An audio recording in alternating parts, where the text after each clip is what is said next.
कि हम कहते हैं कि चारपाई पर बैठे हुए कहें कि कुछ नहीं होता। हाँ। कुछ नहीं होगा। हम उतरेंगे, बाहर निकलेंगे, कुछ करने की कोशिश करेंगे तो होगा। पास तो ना आए तो कीअं वञूं ऐं उते कीअं वञी जेको आहे सो रहाइश करियूं, केरु असांजी उते रहनुमाई कंदो। वालेकुम, मैं हूं मोहम्मद कामरान सुमरो। आज हम दिखाने वाले हैं इस वीडियो में एक स्ट्रगलिंग जो यंग वकील है उसकी स्ट्रगल के हवाले से फर्दर उनसे खुद डिस्कस हम करेंगे। ज़्यादा इंट्रो में डिटेल में नहीं जाते, तो चलते हैं उनसे मुलाकात करते हैं।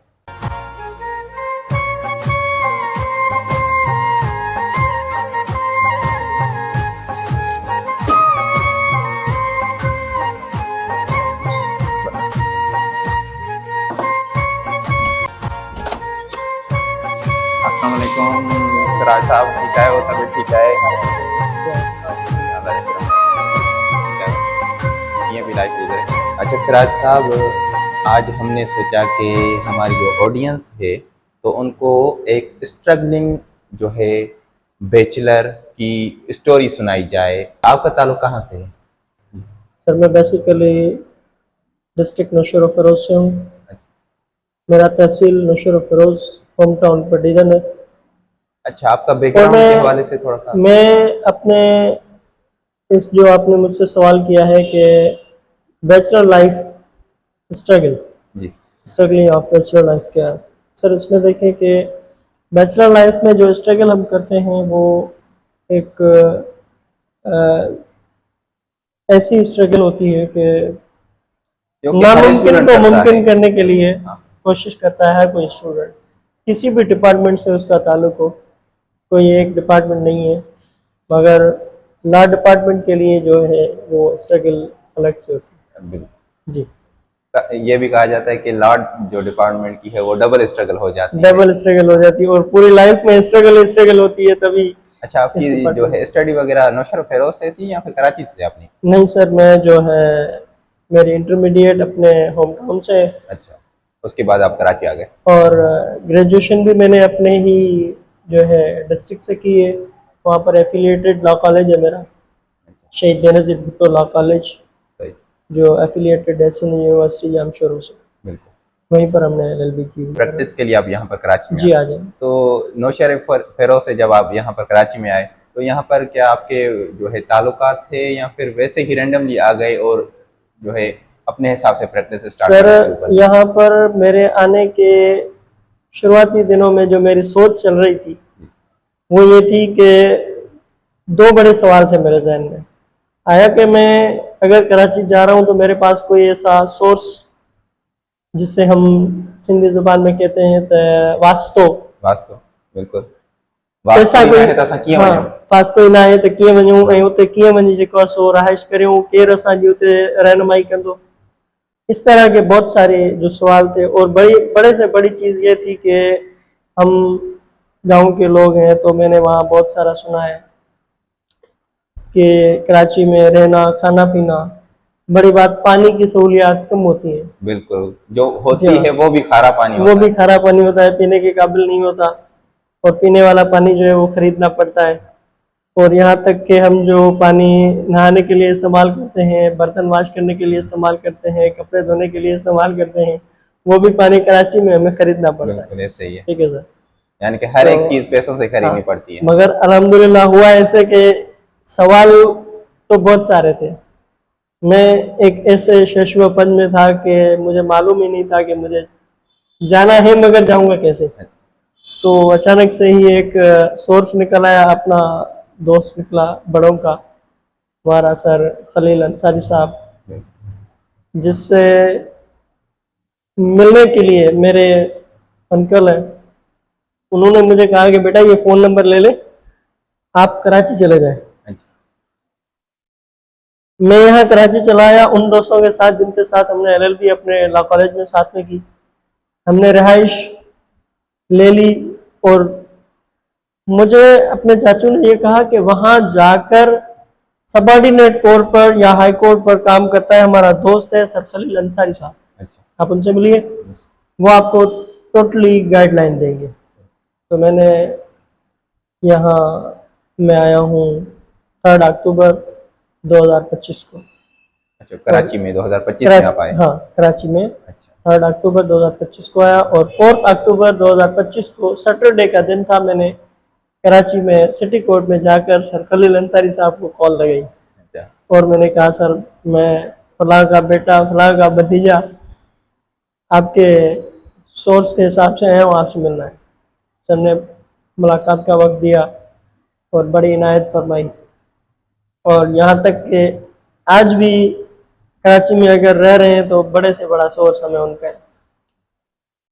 अच्छा, आप जब कराची में आए जी तो बेसिक जो फर्स्ट इशू होता है हाँ। एक बैचलर के साथ, वो रिहाइश का होता है। यहाँ जी। पर रिहाइश बिल्कुल ही कम मिलती है हम्म। और कभी कभार बार बार चेंज भी करनी पड़ती है, करनी पड़ती क्योंकि है, रेंट की रिहाइश होती है, परमानेंट तो बिल्कुल होती ऐसा नहीं। होता है, तो बिल्कुल। आपको इसमें जो है आसानी पैदा हुई या फिर आपको भी यही मुश्किलात कर? दरअसल ये है कि हमारा आने का प्रोग्राम था 2025 के मई में। अच्छा हमने 3 माह जून जुलाई अगस्त और सितंबर 4 माह हो गए। ये चारों माह कंटिन्यूअसली हम जो है कि जगह की तलाश में रहे, यहाँ आए नहीं, अच्छा, वहीं से थ्रू आप कॉन्टेक्ट्स कि अगर हमें कोई मिल जाए तो।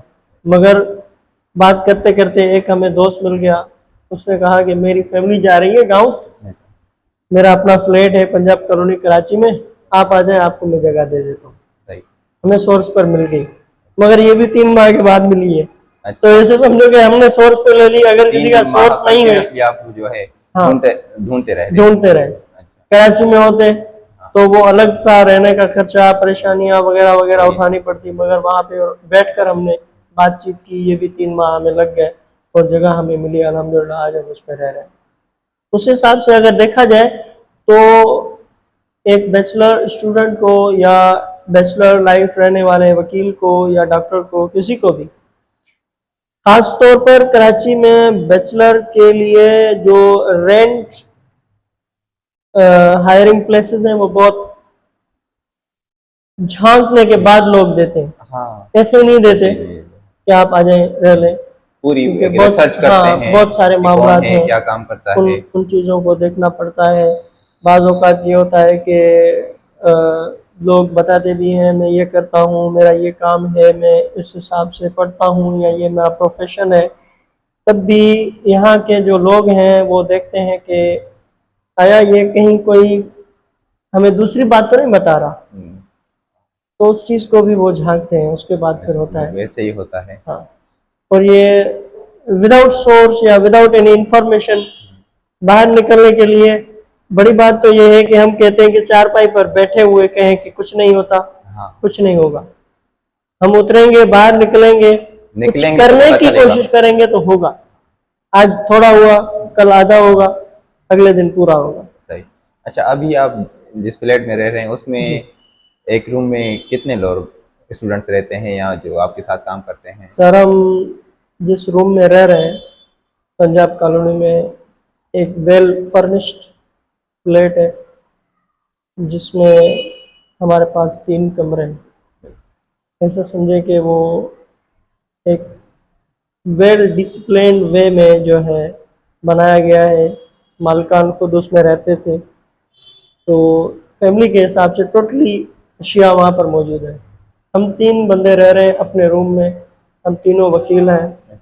हम तीनों की प्राइवेसी ऐसी है कि हमारे रूम में हमारी इजाज़त के बिना कोई नहीं आता। अच्छा और बाकी हमारे साथ रहते हैं कुछ 1-2 डॉक्टर हैं, 1-2 हमारे दोस्त हैं वो इंजीनियर हैं, 1-2 इसमें पाकिस्तान नेवल में काम करते हैं।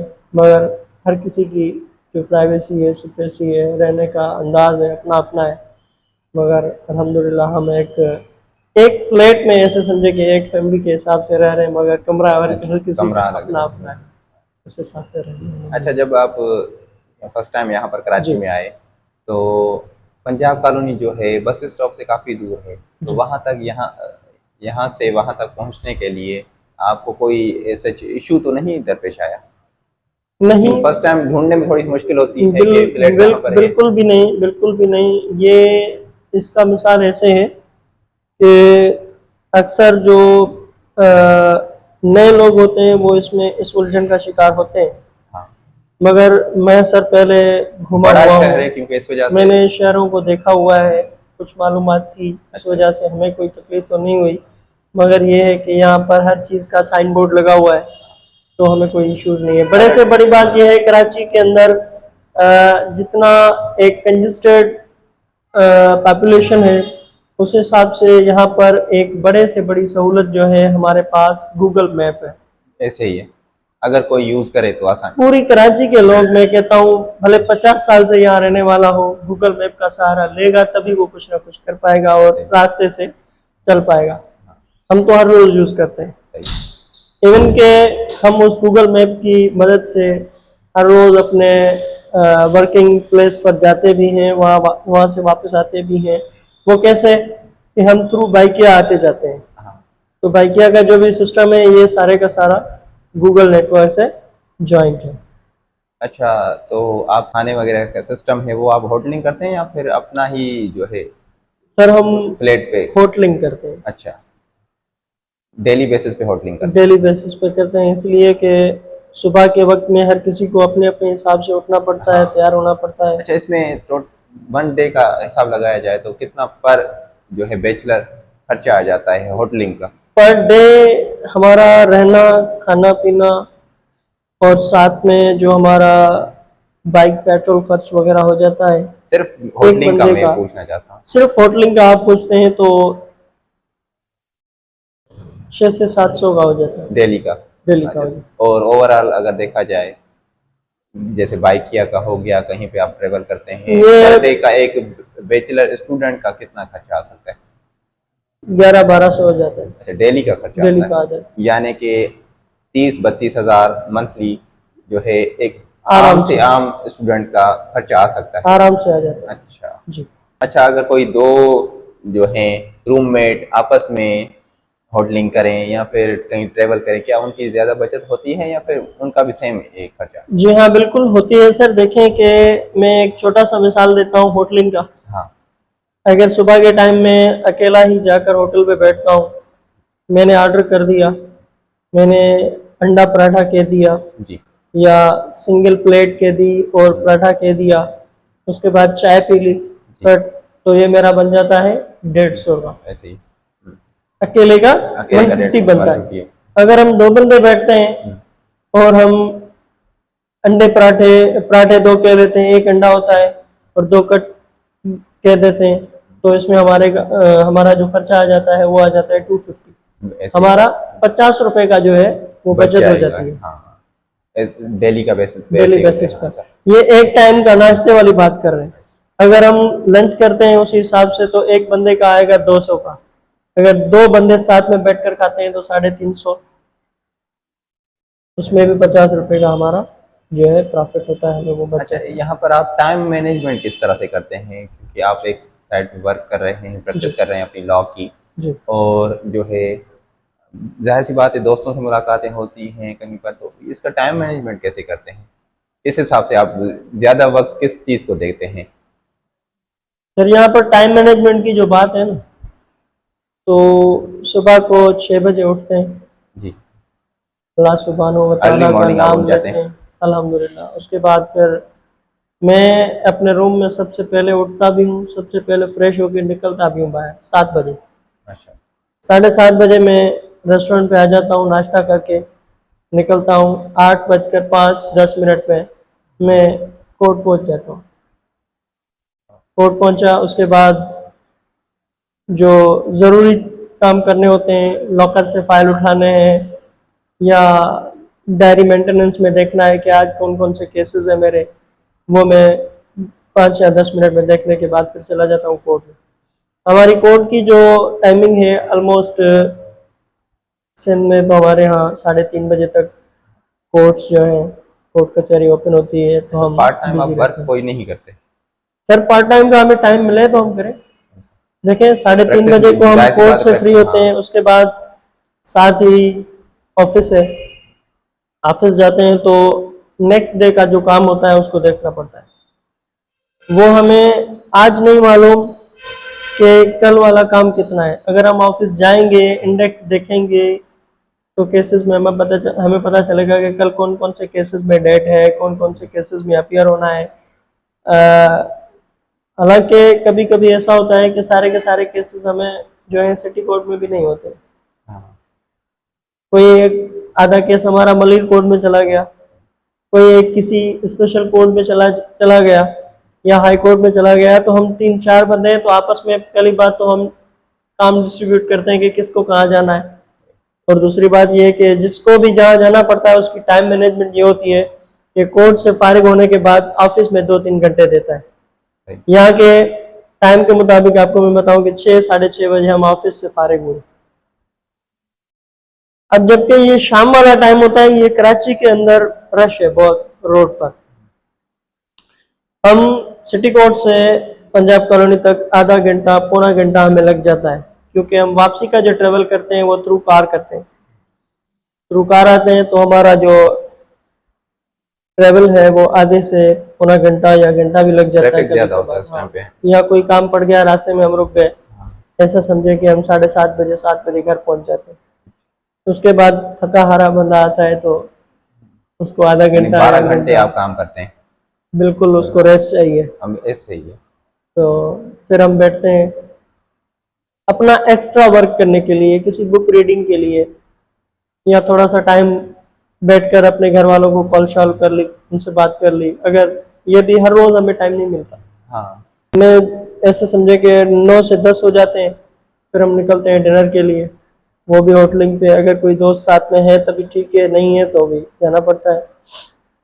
फिर हमारा टाइम ये है कि 11 के बाद फिर हर कोई अपने अपने हिसाब से, किसी को आराम करना है, किसी को पढ़ाई करनी है, किसी को अपने अगले दिन की जो यूनिफॉर्म है उसको देखना है। प्रेसिंग भी आप खुद करते हैं। प्रेसिंग में ऐसा है कि हम करते भी हैं, अगर नहीं कर पाते तो फिर साथ में ही हमारे नीचे हैं शॉप्स वगैरह लगे हैं, हम वहीं से सारा कुछ करा भी लेते हैं काम।